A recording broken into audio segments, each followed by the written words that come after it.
Hi guys, मैं हूं स्नेहा, आपका मेरे चैनल पे स्वागत है। तो आज की मेरी वीडियो है माय हेयर केयर रूटीन। ये मेरे चैनल की सबसे ज़्यादा रिक्वेस्टेड वीडियो है। आप में से काफ़ी सारे लोग जानना चाहते थे कि मैं अपने हेयर केयर रूटीन में क्या क्या प्रोडक्ट्स यूज़ करती हूँ, right from shampoo to conditioning, oiling, कोई हेयर मास्क। तो आज मैं आपको A to Z सारी चीज़ें बताऊँगी, लेकिन उससे पहले अगर आपने मेरे चैनल को सब्सक्राइब नहीं किया है तो उस रेड बटन पे क्लिक करके आप मेरे चैनल को सब्सक्राइब कर सकते हैं। तो शुरू करते हैं मेरे पहले प्रोडक्ट से मेरे हेयर केयर रूटीन में। तो सबसे पहला प्रोडक्ट जनरली हम सबका शैम्पू दिमाग में आता है, तो मैं यूज़ करती हूँ ये हेड एंड शोल्डर्स का ये 3 रुपीज़ वाला सैशे। मुझे 3 सैशे लगते हैं मेरे बालों की लेंथ और वॉल्यूम के लिए। तो ये मेरा बचपन से ऑलमोस्ट मेरा स्टेपल शैम्पू है। कभी कभी मैं पैंटीन से इसको स्विच कर लेती हूँ, but generally most of the times मैं हेयर वॉश करने के लिए ये head and shoulders shampoo he prefer करती हूँ। कभी कभी वंस इन अ वाइल मैं न्यू शैम्पूज ट्राई कर लेती हूँ जो मार्केट में आते हैं, बट मैं जनरली देखती हूँ कि मैं हेड एंड शोल्डर्स की तरफ ही वापस जा रही हूँ। तो अब हमारा नेक्स्ट प्रोडक्ट आता है कंडीशनर। तो मैं जनरली कोई कंडीशनर नहीं यूज़ करती अपने बालों के लिए, क्योंकि कंडीशनर की अगर आप इंग्रेडिएंट्स देखेंगे तो वो उसमें सिर्फ केमिकल्स भरे होते हैं। तो हम ऑलरेडी शैम्पू में केमिकल्स अपने हेयर पे अप्लाई कर रहे हैं, बट शैम्पू क्योंकि नेसेसिटी है हम इसको स्किप नहीं कर सकते। बट कंडीशनर लगा के मैं एडेड केमिकल्स डालना प्रेफर नहीं करती अपने बालों पे। उसके बजाय मैं ऑयलिंग प्रॉपरली करना पसंद करती हूँ, क्योंकि ऑयल्स जो है वो हमारे बालों की हेल्थ, बालों की सिल्कीनेस, ग्लॉसीनेस का बेस होते हैं। तो जब आप ऑयलिंग प्रॉपरली करेंगे तो आपके बाल ऑटोमेटिकली लंबे, घने, स्मूथ और जल्दी बड़े होंगे, ज़्यादा काले दिखेंगे। तो मुझे लगता है कंडीशनर से ज़्यादा मैं ऑयलिंग पे स्ट्रेस डालती हूँ। सो इसी बात पे हम देख लेते हैं कि मैं ऑयल्स क्या क्या यूज़ करती हूँ अपने हेयर केयर रूटीन में। सबसे पहला है ये DIY कलौंजी हेयर ऑयल। आई थिंक आप लोगों ने चैनल पे ये इसकी DIY रेसिपी चेक करी होगी। अगर आपने नहीं चेक करी तो मैं यहाँ पे उसको लिंक कर दूंगी। मैं अपने बालों का ग्रोथ रेट इंक्रीज़ करना चाह रही थी, यानी कि मैं जल्दी अपने बाल लंबे करना चाह रही थी, तो मैंने ये कलौंजी हेयर ऑयल यूज़ किया था। बट अब क्योंकि मेरे बाल ऑलरेडी काफ़ी लंबे हो चुके हैं और बहुत ज़्यादा उनकी ग्रोथ नहीं होगी अब, जहाँ तक मुझे लगता है, आई मीन लेंथ वाइज वो और बहुत रेट में इंक्रीज़ नहीं कर सकते, तो अब मैं उनकी हेल्थ को मेंटेन करने के लिए यूज़ करती हूँ ये कोकोनट ऑयल और कैस्टर ऑयल का मिक्सचर। इन दोनों को जनरली मैं इक्वल क्वांटिटीज़ में मिक्स कर लेती हूँ और इतना लेती हूँ कि मेरे हेयर की हैवी एकदम प्रॉपर ऑयलिंग के लिए ये सफिशिएंट रहे। अगर आप चाहते हैं कि मैं ऑयलिंग की एक अलग वीडियो बनाऊँ तो आप ज़रूर कमेंट करके मुझे बताइएगा, तो मैं आप लोगों के लिए ज़रूर प्रॉपर्ली ऑयल कैसे करते हैं बाल, इसकी वीडियो ज़रूर बनाऊँगी। इसके बाद हम आते हैं मेरे हेयर मास्क पे। तो मैं यूज़ करती हूँ ये मामा अर्थ का आर्गन हेयर मास्क। इसमें है argan, avocado oil, milk protein और कर्ड एक्सट्रैक्ट्स। तो अगर आपको अपने बाल शैम्पू के बाद बहुत झाड़ू जैसे ड्राई, रफ और बहुत फ्रिजी लगते हैं तो ये मामा अर्थ का आर्गन हेयर मास्क बहुत बेनिफिशियल है आप जैसे लोगों के लिए जो अपने बालों में वो सिल्कीनेस और ग्लॉसीनेस वापस पाना चाहते हैं। मुझे इसने काफ़ी हद तक बेनिफिट किया है, क्योंकि इसमें जो सारे प्रोडक्ट्स हैं एवोकाडो, कर्ड और मिल्क, ये सारे हमारे हेयर हेल्थ के लिए बहुत ही अच्छे होते हैं। इसके बाद मैं आती हूँ हेयर कोम पे। तो मैं यूज़ करती हूँ ये वुडन हेयर कोम।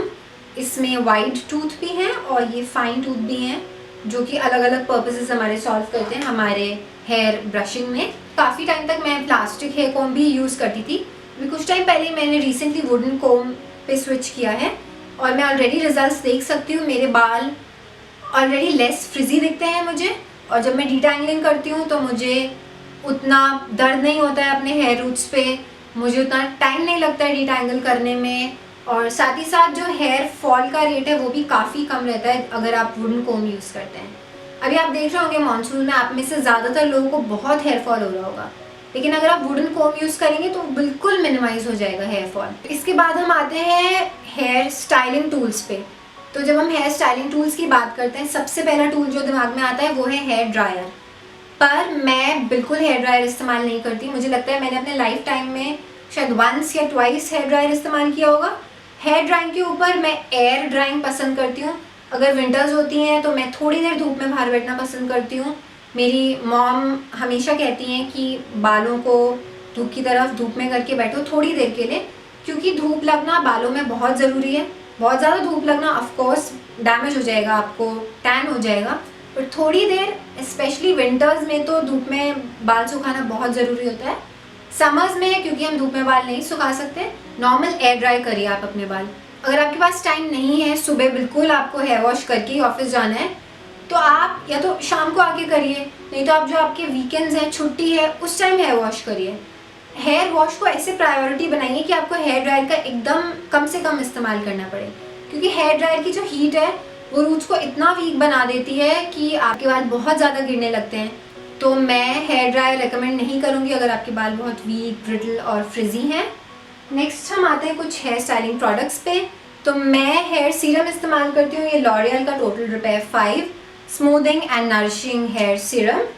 इसे भी अगर मुझे किसी स्पेशल इवेंट में जाना है और मुझे हेयर स्टाइलिंग से पहले कुछ ऐसा चाहिए जो मेरे हेयर और हीट के बीच में एक बैरियर हो, तो मैं लॉरियल का 5-in-1 रिपेयर सीरम इस्तेमाल करना पसंद करती हूँ।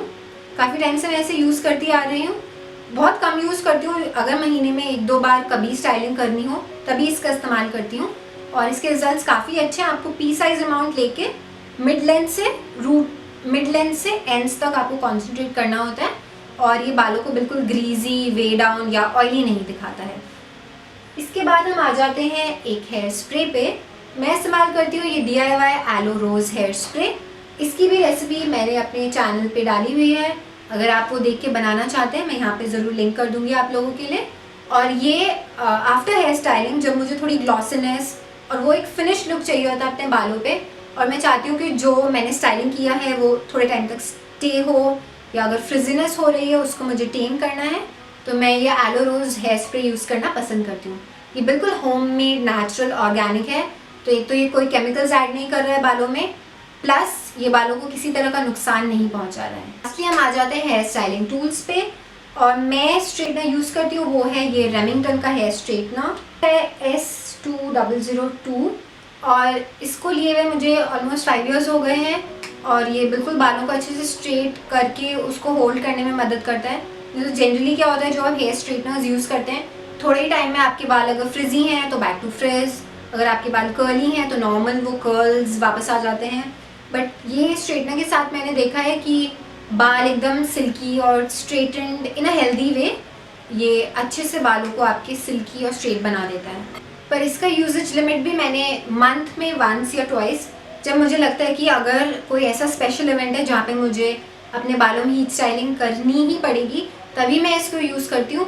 वरना जनरली मैं पार्टीज़ या स्पेशल इवेंट्स में भी हेयर स्टाइल ऐसा बनाऊँगी जहाँ पे मुझे ऐसे हीट स्टाइलिंग टूल्स का इस्तेमाल ही ना करना पड़े।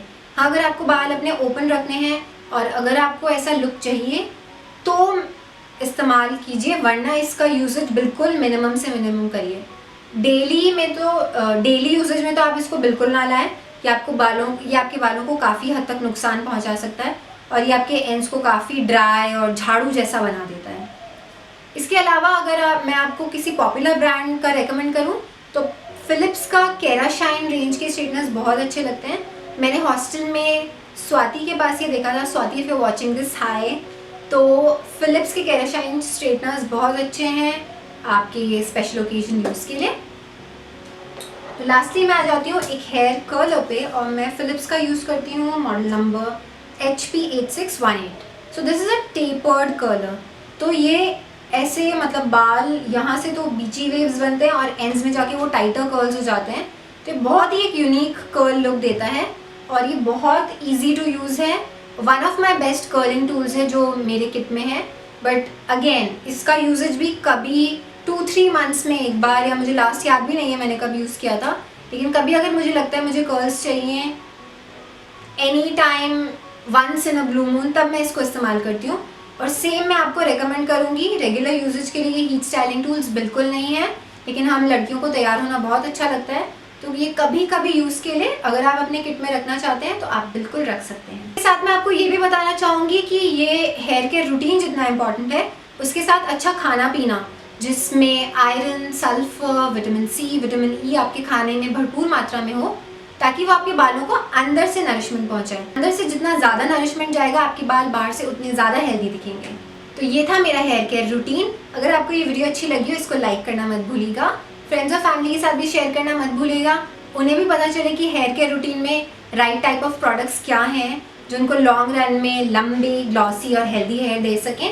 तो अगर आपको ये वीडियो अच्छी लगी हो, इसको अपने फ्रेंड्स और फैमिली के साथ शेयर करना मत भूलिएगा। आप यहाँ पे क्लिक करके मेरे चैनल को सब्सक्राइब कर सकते हैं। जो ये वाली वीडियो है इस पे क्लिक करके इसको देखना भी मत भूलिएगा। Thank you so much for watching. Bye bye.